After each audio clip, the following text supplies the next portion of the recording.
am I?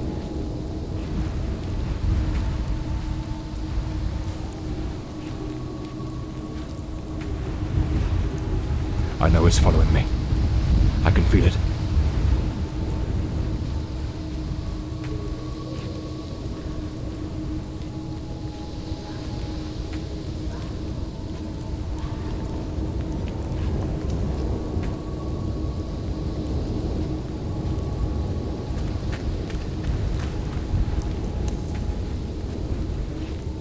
I shouldn't have taken such a risk.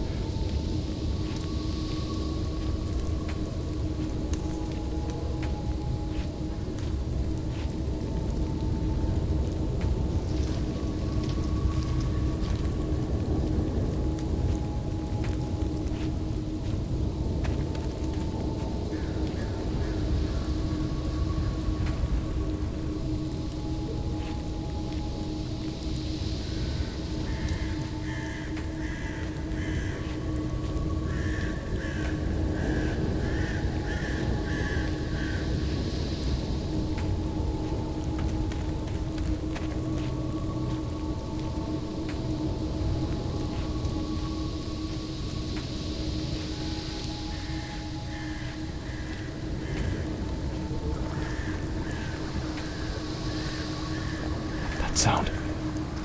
It's coming from the river.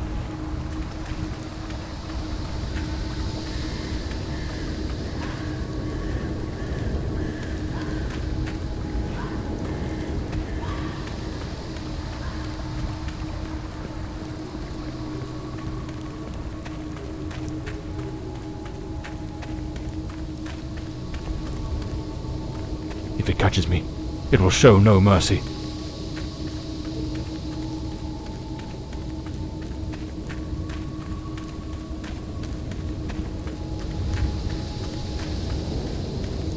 I know it's hidden somewhere in this forest.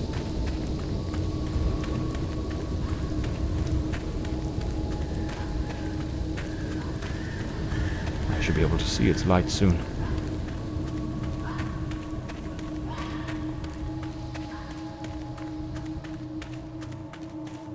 At last, I can gather my strength and plan how to face that monstrous thing.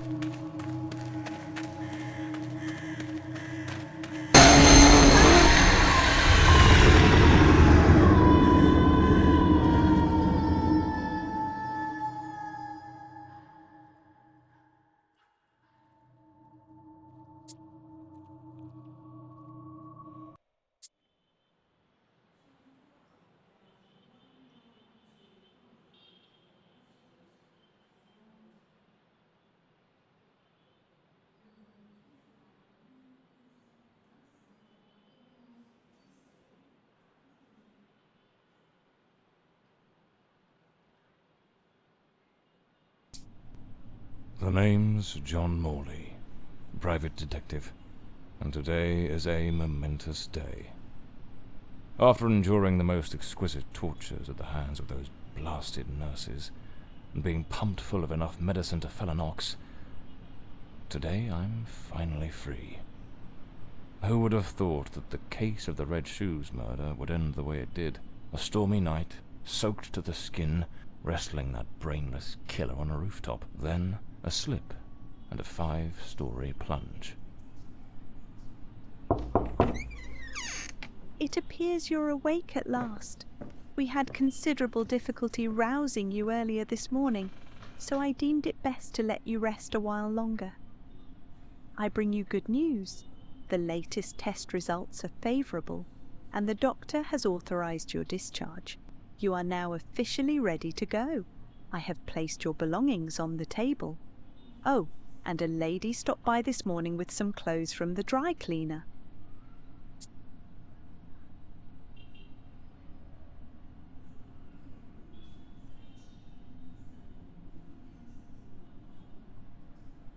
A woman brought my clothes from the dry cleaner. Was it Penny? I couldn't say. She arrived quite early, before my shift began. I've placed the garments in the wardrobe to keep them from getting wrinkled. My belongings? I thought everything was already in the room. There are a few valuables and some coins we kept for safekeeping. They are in the box on the table. I've been having nightmares. The doctor has prescribed some medication that should help address any residual effects. This should assist in alleviating your nightmares.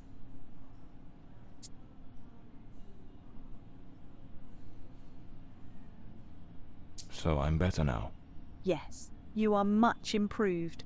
Both your physical and psychological assessments have been satisfactory, and there are no impediments to your returning to your normal life. Now, if you'll excuse me, I have other patients to attend to. I wish you all the best.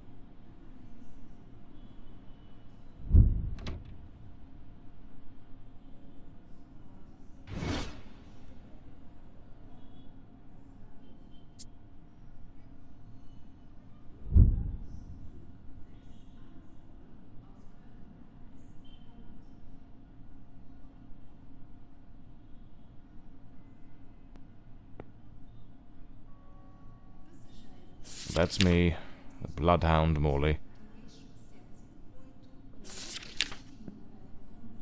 Story of my life. Nearly broke.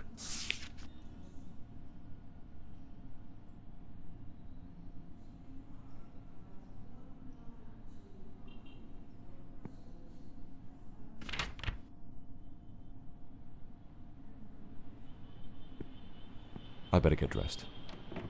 The hospital gown that ties in the back doesn't exactly scream professional. These do a fine job of hiding any belly. I can't complain about that. Looks brand new. The collar's pristine. Well-structured shoulders, nicely padded. Gives off an air of authority. Keeps the crooks wary and catches the ladies' eyes. I usually use the Windsor knot. I should get myself a pair of derbies, or brogues. They're much more comfortable. Besides, if I slipped, it was because of those damned hard soles. So the mystery woman who took my clothes to the cleaners was Penny after all. Seems she's still got a soft spot for me. Could there be a chance I might win her over?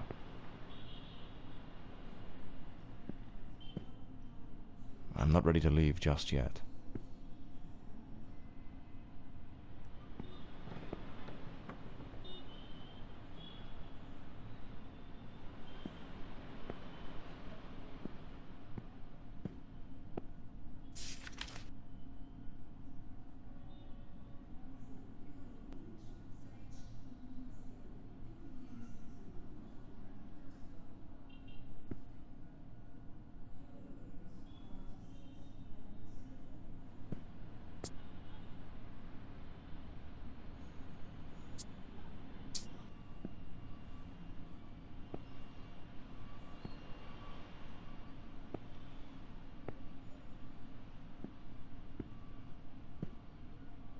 Blimey, it's nearly noon.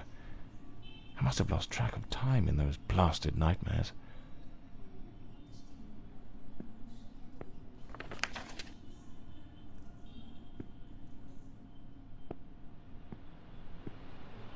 Rainy and overcast.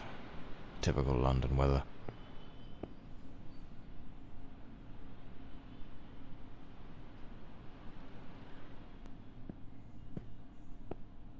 Trench coat and fedora hat. Every detective's must have.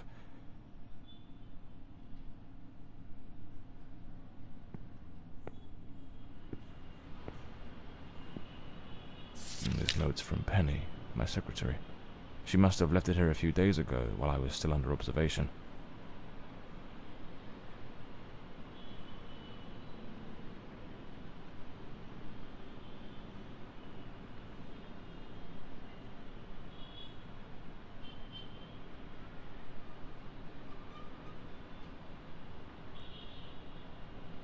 Damn it, Penny. I don't blame her, though. I'm a right mess. I've managed to lose the only two things that kept me grounded. Her sound advice, always spot on, and the faint hope that she might dump Peter and give me a chance.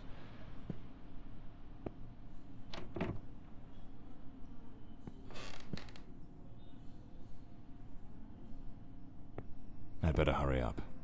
Just like Penny says in her note, I might have a new client this afternoon. And with the way things are going, I can't afford to let that slip away. All right, let's get moving. Today's the first day of the rest of my life.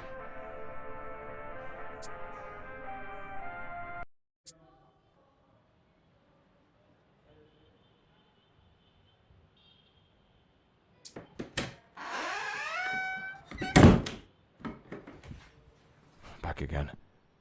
Feels like stepping into a forgotten paradise.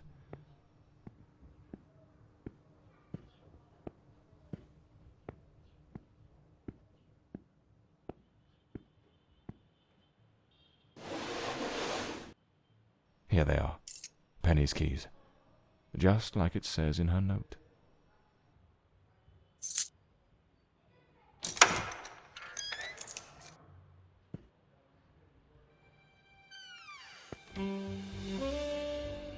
So this is Peter.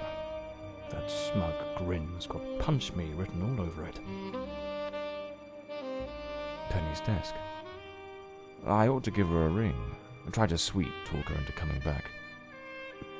If this new client brings in some decent dough, maybe I could settle what I owe her and use a little charm to win her over. Even the coppers missed it. The slant on the letter E. That's what gave away the typist in the black letters case. My files. Cases, clients, debts. Too many debts. Far too many. The murder weapon from the cadaver collector case. Nasty business, that one.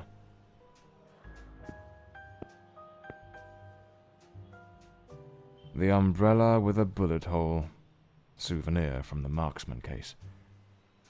Nearly lost my hat on that one. This one's a favorite. The jealous lover solved everything with a few blows from an ashtray. Brutal, but effective.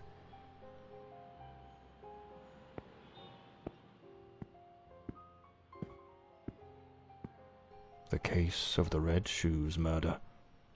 One of the most complicated I've faced. Finally. Case closed.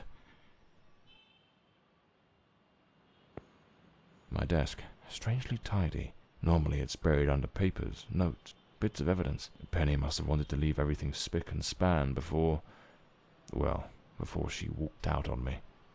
Another one of my cards. But this one has my last name circled.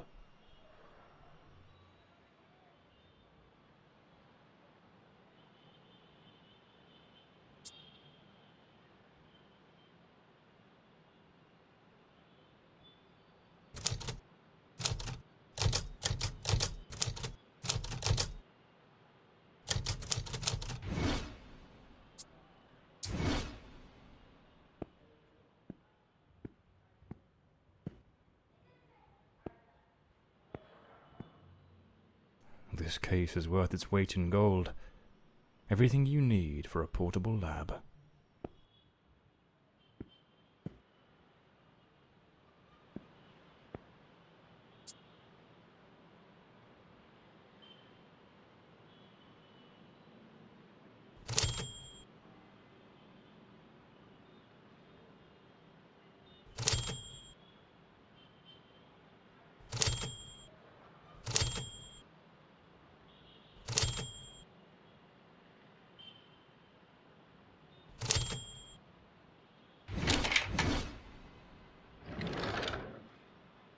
The Scarlet Page.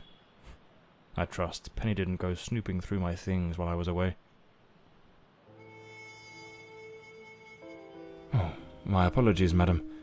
I didn't hear you come in. I was a bit distracted. Good afternoon, Mr. Morley. I trust your assistant informed you of my visit as promised. My apologies. I was rather engrossed and didn't notice your arrival. To whom do I owe the honour of this meeting? Lady Margaret Fordside, the 4th Countess of Bloomsbury. Lady Margaret, could you tell me what brings you here today? How can I assist you? I shall endeavour to be as candid as possible. 20 years ago, when my daughter was just 18, she was brutally murdered It happened at our family estate, Bloomsbury Manor. Someone slipped into the house unnoticed, and upon reaching her room, delivered 5 fatal stab wounds to her chest, lungs, and heart. The police, eager to close the case, hastily blamed and condemned 2 violent thieves who clearly had nothing to do with her death. The investigation was closed, and justice was never served. I am prepared to offer you £30,000 if you take on this case, and a further £30,000 if you can solve it and bring the true killer to light. Tell me, Mr. Morley, will you accept this case? I understand your distress, Lady Fordside. But before I commit to anything, might I trouble you with a few questions? By all means, Mr. Morley. Ask whatever you must.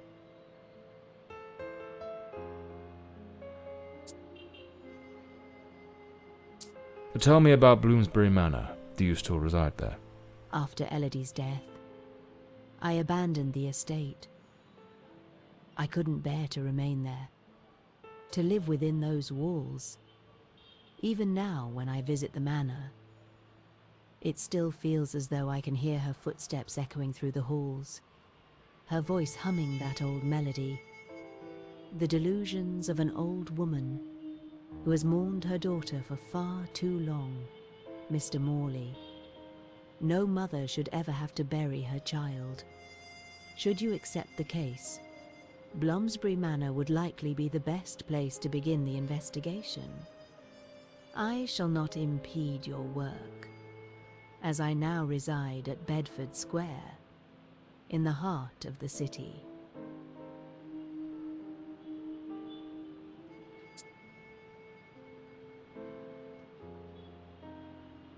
Tell me, were there any witnesses?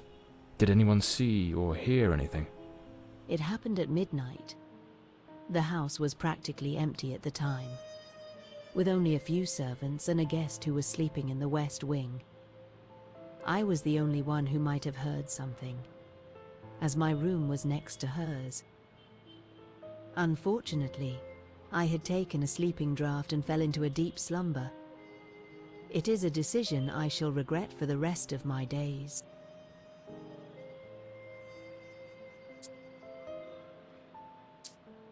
A case that's been cold for 20 years. You certainly don't make it easy for me, Lady Margaret. What made you decide to seek out a detective now? For over 2 decades, I've fought tirelessly to have the case reopened, to prove that the real murderer escaped justice. But all in vain. Neither solicitors nor well-meaning police friends, nor even journalists hungry for a dark story have managed to uncover anything. Then one day, I read about your success in solving the case of the Red Shoes killer. Regrettably, I also learned of the unfortunate incident that left you hospitalized with grievous injuries. On the advice of your secretary, Miss Penny, I waited patiently for your recovery. And now, here I am.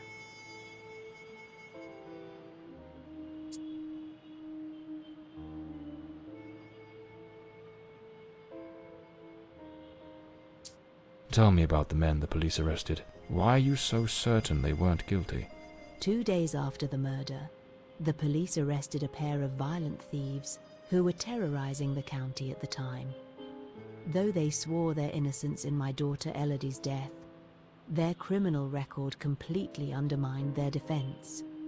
Seizing the opportunity, the police locked them away for their other crimes, and the case was closed.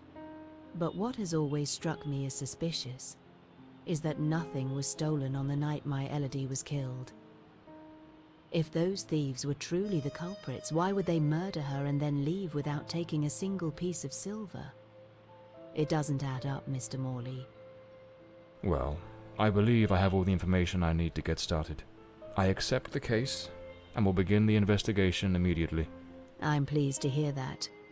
My butler will bring you the £30,000 tomorrow morning. Now, if you'll excuse me, I have matters to attend to. Once you uncover the culprit, Contact me at once, and I shall promptly deliver the remaining £30,000. Please, Mr. Morley, unravel this harrowing mystery that has tormented me for so long.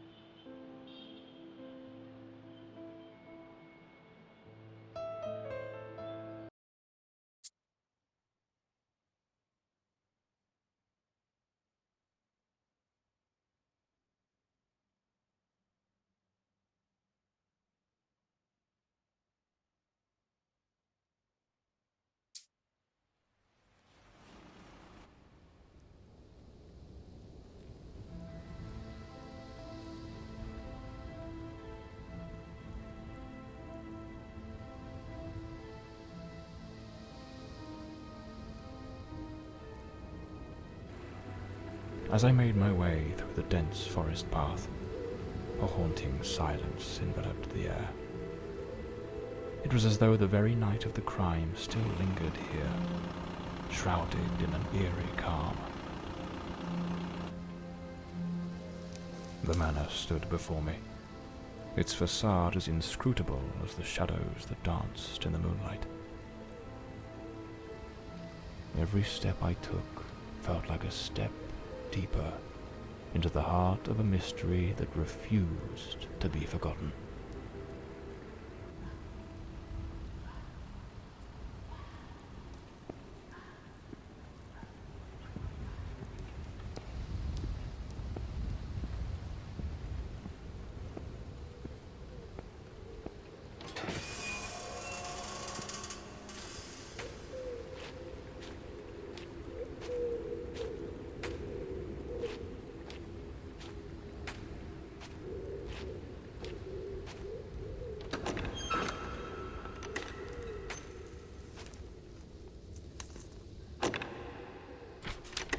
Not a sound. The stillness feels heavy, like it's hiding something.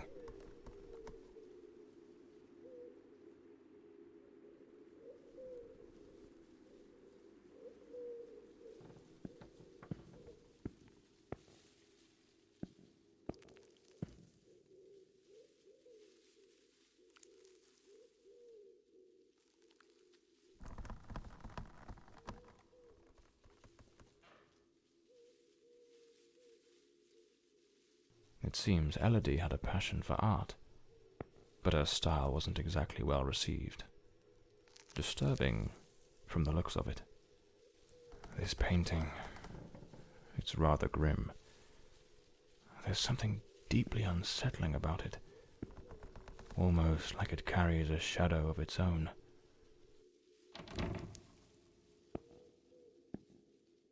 A blue moon, fitting for a place haunted by its own secrets.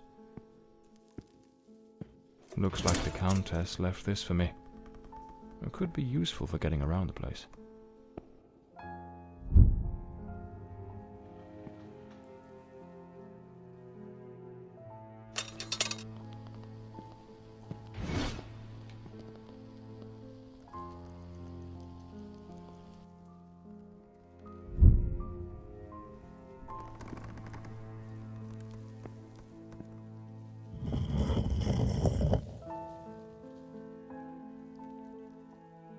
A globe resting in a beautiful wooden stand.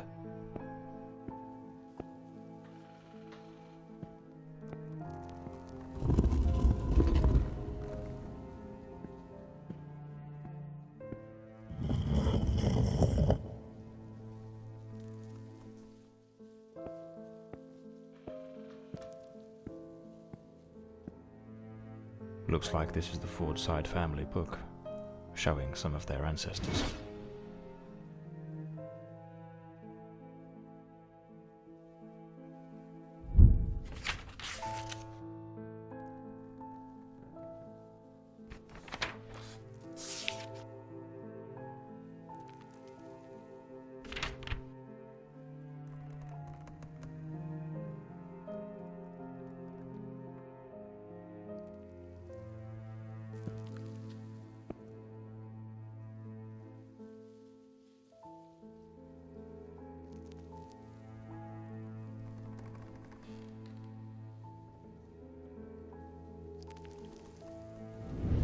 So, the housekeeper left a note for the Countess, asking her to meet here on the day of the murder. I wonder what truly happened during that encounter. Very well. Let's piece the events together, step by step.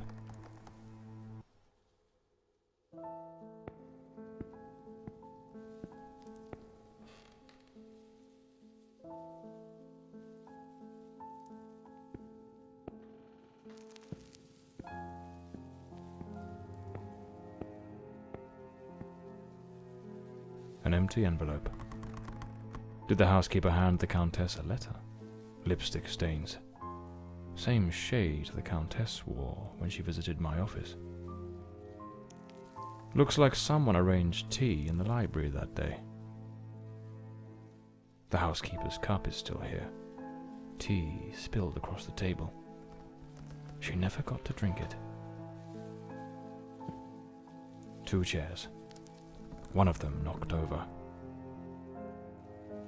It seems they met here. But something went wrong during the conversation. I am very angry. After all these years of service, this is how you repay me? Walking away like this? I'm sorry, madam, but the situation has become unbearable. My bags are already packed.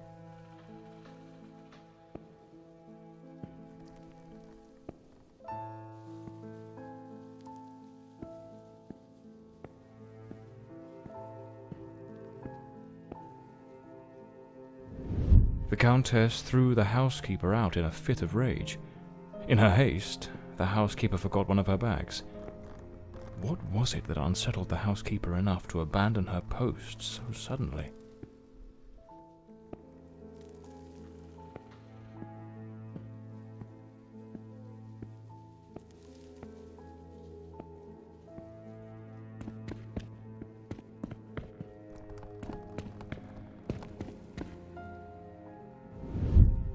Lady Fortside, still seething, burned something in the fireplace.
The housekeeper resigned. Seems something, or someone, troubled her greatly. Enough to break the long-standing family tradition tying her to this place.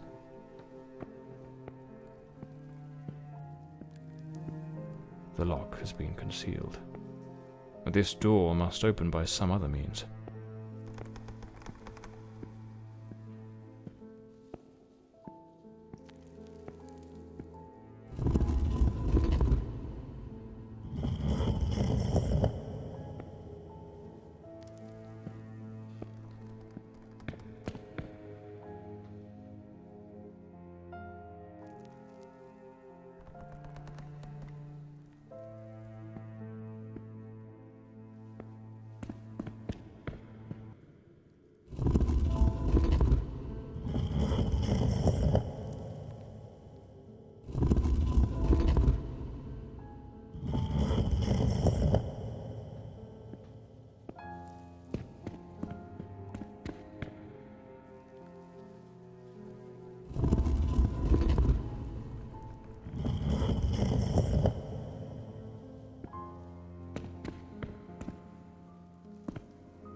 The door's chained up with a padlock. Looks like I'll need to find the key.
Another painting by Elodie.